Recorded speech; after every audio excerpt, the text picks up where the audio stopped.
હાથી અને દરજી. એક હતો દરજી અને એક હતો હાથી. બંને પાકા દોસ્ત.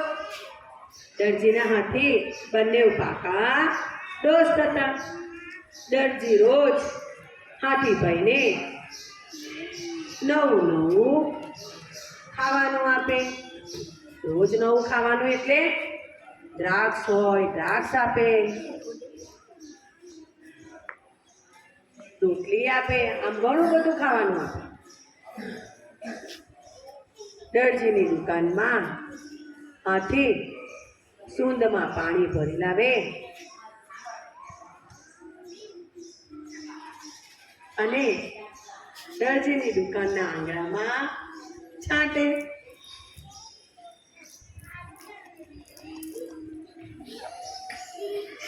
એક દિવસ દરજીને હાથીની મસ્કરી કરવાનું મન થયું. દરરોજની હાથીભાઈ દરજી પાસે આવે, ખાવાનું લેવા સૂંદ લાંબી કરે. તરત જ દરજીએ ખાવામાં સોય મૂકી. દરજીભાઈએ હાથીને જેમ ખાવા આપે છે તેમ હાથીભાઈ તો રોજની જેમ ખાધું. તો જે સોય હતી તે હાથીભાઈના મોઢામાં લાગી ગઈ. હાથીભાઈ તો ખૂબ ગુસ્સે થયો. દરજી સમજે છે શું એના મનમાં? હમણાં જ તેને સૂંદમાં પકડીને ફેંકી દઉં.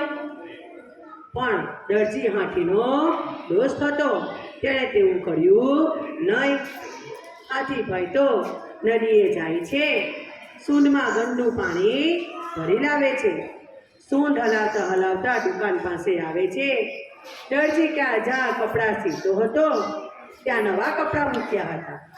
ત્યાં સૂંદમાંનું ગંદુ પાણી લાવે છે અને બધા નવા કપડાં પર ઉડાડે છે.